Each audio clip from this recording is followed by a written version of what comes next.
Magandang hapon na po sa inyong lahat. At magandang hapon po sa lahat ng mga Batanggenyo. Baka may magtatanong kung bakit ang isang kasalukuyang kongresista ay nasa rally. Pero ano bang gusto nilang gagawin ng mga kongresista? Magpakasal na lang. Ang pagdalo sa mga rally katulad nito ay trabaho ng mga kongresista para mapakinggan natin ang tunay na pakiramdam at pananaw ng ating mga constituents. At ako po ay narito umilang umaga din at napansin ko napakarami ang mga Batanggenyo na narito. Ang mga pa sa atin ay galing sa unang distrito ng Batangas. At in fact, kayo ang nagsabi sa akin na pumunta dito ngayong araw dahil kahapon pa may mga nagna-message sa aking Facebook kung sama ka sa EDSA People Power Monument. Kaya salamat sa inyong imbitasyon. Pero para hindi sabihin na tayo ay nagrarally lang na walang solusyon, nais kong pakita sa sampayanan na tayo dito ay may mga solusyon. And in fact, tayo ay narito dahil nakikiisa tayo sa panawagan ni Senator Dante Marcoleta na ipagpatuloy ang flood control investigation. Madalas ko nang sinasabi na wala tayong ebidensya. Pero lahat na ng ebidensya ay ipinakita ni Senator Dante Marcoleta at ang ibang mga komestigo sa mga ginanap na Blue Ribbon Committee hearings. Ang iba ay inilabas sa tulong ng ating mga kaibigan na narito ngayon. Kabilang po dito si dating Congressman Mike Defensor. Palakpakan po natin ang ating birthday celebrant. Happy birthday, Tom Mike.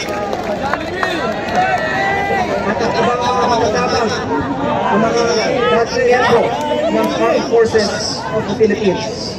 Ito po ay hindi mga kwento lamang. Pinakita sa akin ito ang Mike at ang iba nating mga kasama ang mga resibo ng mga mali-malitang pera na pinamahagi mula sa pondo ng flood control. Sa Kongreso, marami ang may kaalaman tungkol sa korupsyon sa Department of Public Works and Highways, pero takot lamang na magsalita. Sa Senado, marami ang mga nagpahayag na sila ay may first-hand knowledge sa korupsyon sa DPWH. Ngunit, kahit napakarami na ang mga lumabas na ebidensya tungkol sa korupsyon sa DPWH, pinutol ang mga na-schedule na flood control hearings ng Blue Ribbon Committee ni Senator Dante Marcoleta. At matapos nilang pinutol ang mga flood control hearings, ang mga nag-iimbestiga ay sila pa ang kinakasuhan.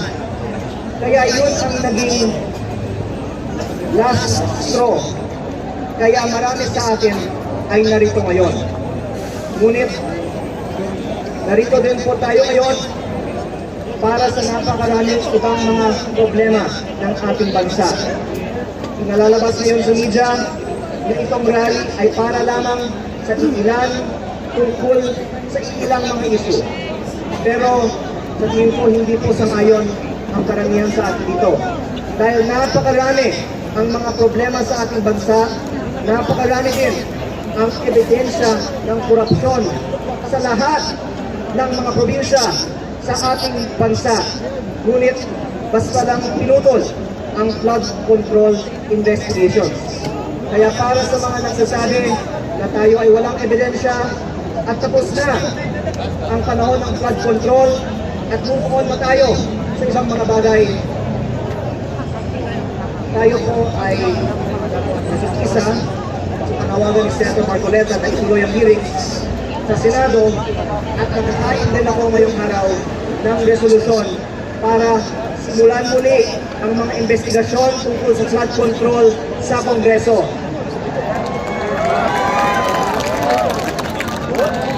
Hindi ko alam kung pagbibigyan ang kahilingan na simulan muli ang mga investigasyon dahil baka maraming mga matatamaan dito.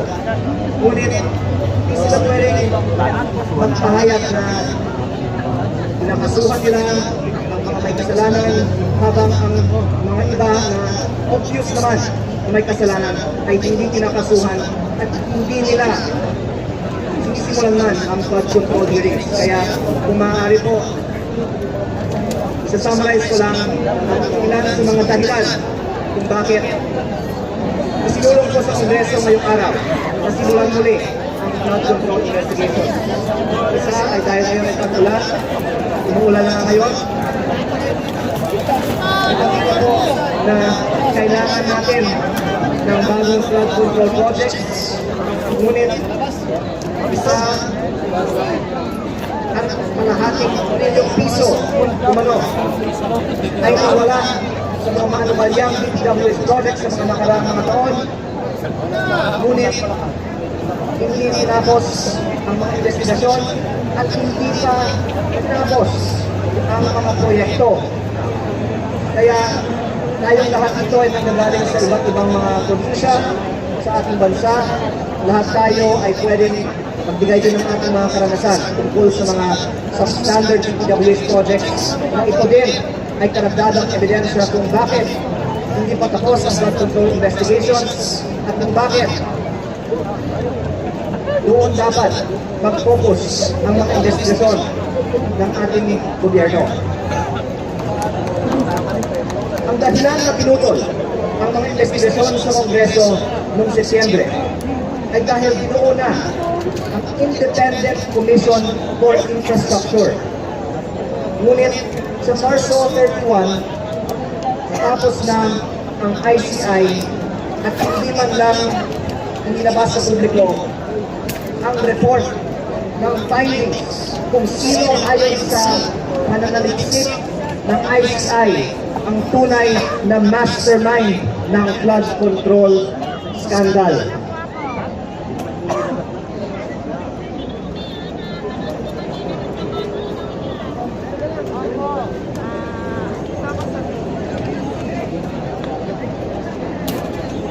Ayon sa mga dokumento na nakalap ko mula sa DPWH,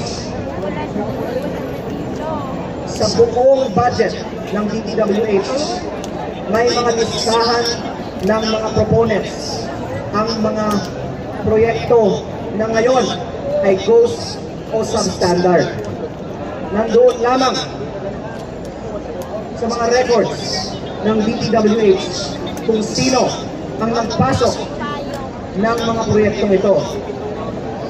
Marami ay ipinasok ng mga congressman at senador na sila ay nakupo hanggang ngayon at hindi pa napapanagot. Marami naman ay maaaring sabihin walang may kasalanan dito dahil ang DPWH ang nag-iimplementa ng mga proyekto. Pero marami ay kumunoy may ugnayan sa mga kontraktor na isip gumawa ng mga proyekto. And speaking of campaign donations,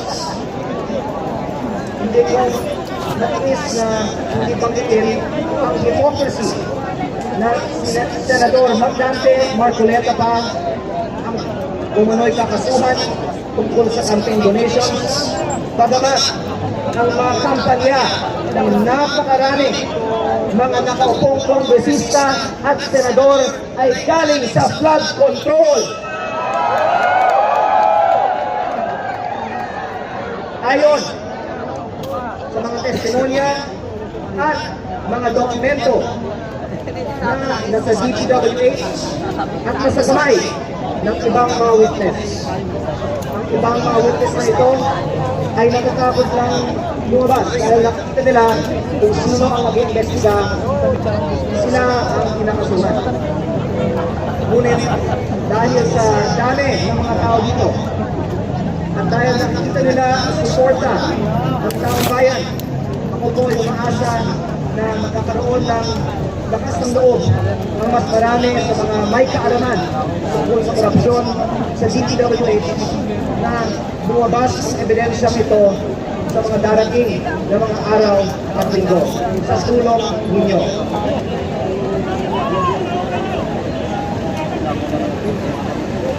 Maliban sa mga dokumento ng DPWH at ang mga testigo ng mga dating miyembro ng Armed Forces of the Philippines, ang Ombudsman ay nag-anunsyo kahapon na si dating DPWH Secretary Manuel Baloan ay ngayon gagawing safe witness. Pero bago po tayo mag-bugan, tinatira lang, baka naman si Secretary Baloan ay magsasabi ng totoo. Lalong-lalo na pag makita niya na susuportahan siya ng sambayanang Pilipino na magsabi ng totoo. Ibang mga testigo sa mga Blue Committee hearings ay nagsabi na ng totoo.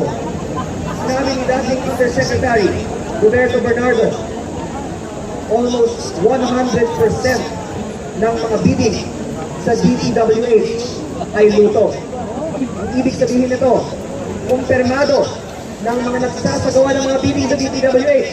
Ang alam na ng marami sa atin dito na ang mga umunoy bidding sa DPWH ay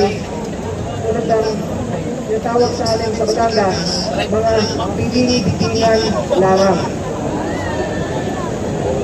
Kung ako'y bagong halal na congressman, maraming mga contractor lumapit sa akin para humingi ng kontrata.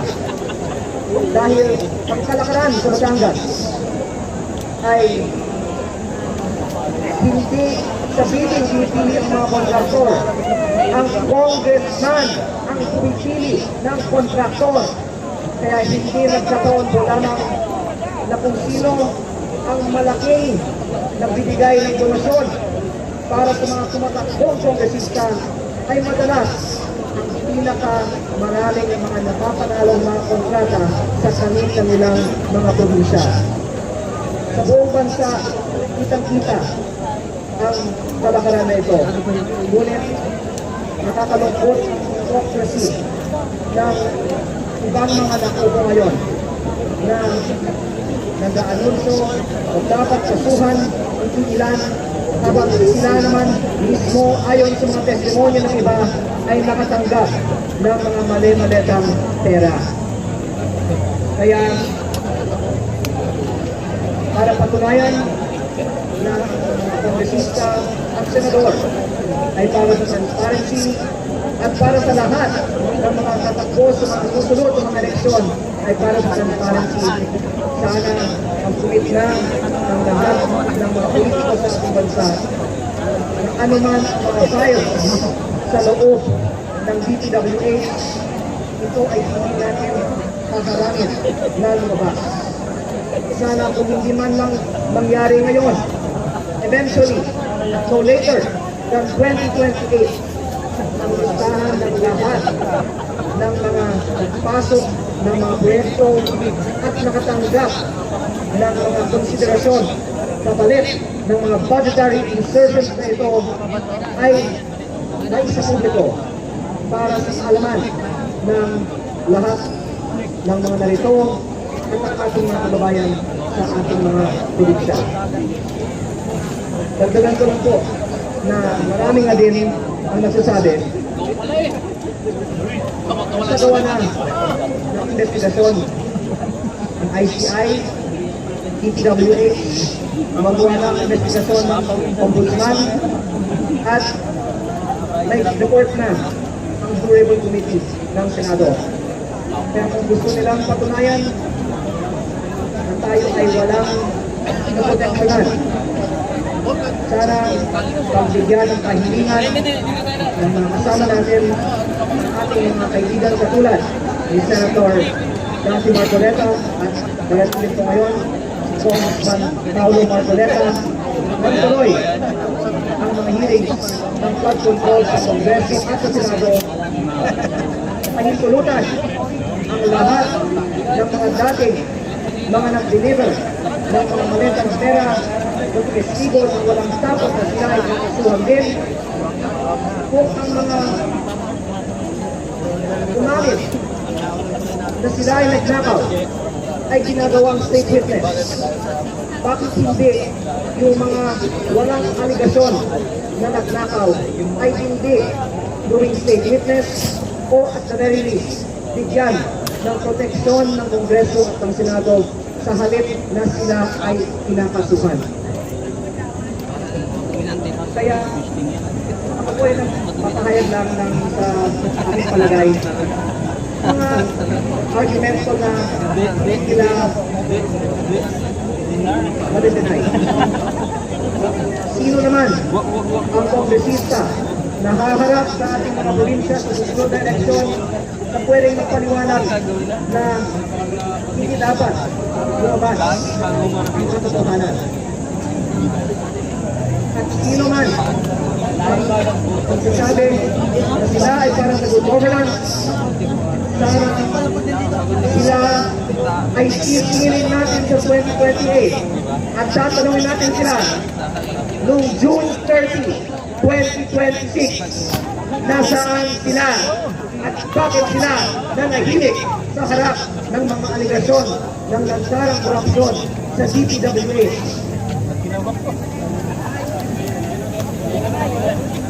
Lalong ikinalulungkot ko na sa nakaraang mga araw lumabas na ang 2027 General Appropriations Act ay tatalakayin na sa Kongreso sa halaga ng 7.2 trillion pesos. Ito po ay 6% mas pataas pa sa budget ng 2026 na nasa halaga ng 6.7 trillion pesos. At kasali na sa 2027 budget ang flood control muli. Sinasabi, wala nang korupsyon sa mga bagong flood control projects. Pero sinabi din ni DPWH Secretary Dizon na kahit kung ubusin niya ang lahat ng mga district engineers ng Pilipinas, hindi sila tumigil sa pagre-reforma ng DPWH. Naabangan ko pa ang mga susunod ng mga hakbang ng DPWH kung patutunayan nila na ubusin nila ang mga kurakot sa DPWH. Pero sa aking probinsya at baka sa inyong mga probinsya din, ang mga dating mga nakaupo sa DPWH na nagpatupad ng mga anomalyang mga flood control projects ay silang nakaupo at nagpapatupad ng mga bagong mga proyekto ng DPWH pa rin. Kaya para sa lahat ng mga magsasabi na hindi kailangan mag-rally ang mga Pilipino at wala naman tayong sinusulong ng mga solusyon, sana sagutin na lang nila kung ba o hindi.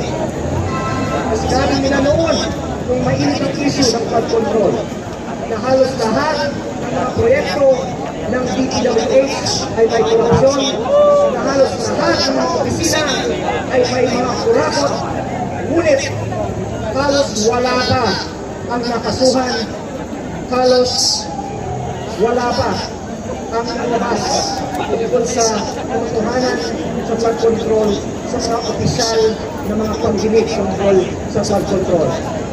Kaya ako po ay masiludo sa lahat ng mga matatapang na mga Pilipino na ito, ating mga kapatid at iba pang mga kaibigan, at sa lahat ng mga ibang mga magsasalita ngayong araw.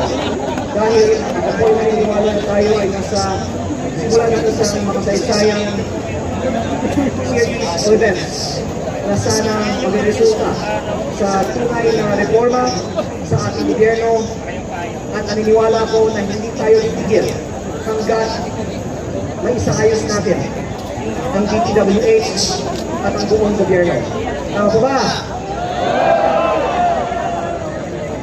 At muli, hindi ito para lamang sa ilang mga Pilipino.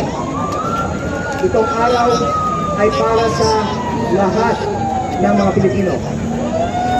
At hinihikayat ko ang iba kong mga kasamahan ko sa Kongreso na tumabog din dito ngayong araw. Dahil nagsisimula pa lang naman tayo pa. Tama po ba? At tulad ng mga nag-message sa akin sa Facebook kagabi, kung ako ay pupunta dito ngayong araw, mabuti ko ang iba sa akin dito ay mag-message din sa ating mga kinatawan sa Kongreso. Makita natin ang ating suporta para sa panawagan ni Senator Marcoleta na ituloy ang flood control investigations at ipakita natin sa lahat ng ating mga kinatawan sa Kongreso at sa Senado ang importansya ng araw na ito at ipakita natin na hindi natin malilimutan kung nasaan sila noong June 30, 2026 sa makasaysayang araw na ito. Maraming salamat po sa inyong lahat.